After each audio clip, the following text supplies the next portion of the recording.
Navbatdagi Nexia 2miz bor. 2009-yilda ishlab chiqarilgan Sonus gibrid 4 ta yangi balonlari bilan kraskasiga kelsak 50, 60, 70% kraskasi bor. Mashina but-butun, udar yo'q. Mashina ichiga kraska tegmagan.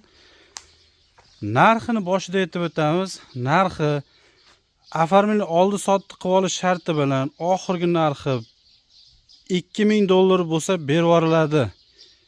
Naqd pulga beriladi. $2000 bo'lsa mashinani berib yuboriladi. Mashinani noldan motori qilib qo'yilgan. Motor korobka ходовойлari 4 ta yangi baloni bilan turibdi.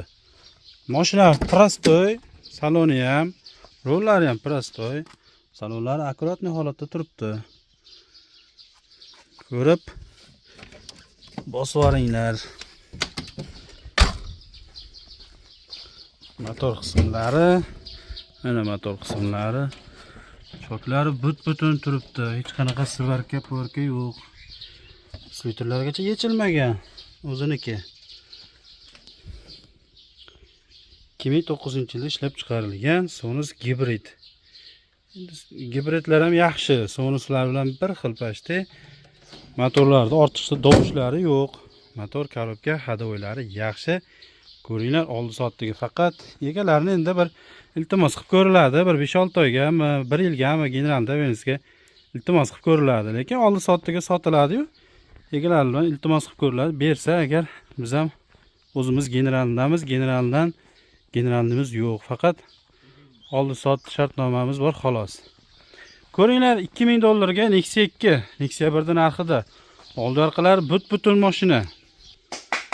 Orqalari steklab pechat turibdi mashina. Hech qanaqa bayda udor-pudari yo'q.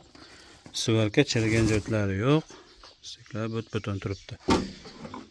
Bosib oringlar, Nexia 2, Nexia 1 narxida pashti $2000 ga. Like, podpiska bosib turinglar. Shunaqa arzon mashinalar qo'yishda davom etamiz.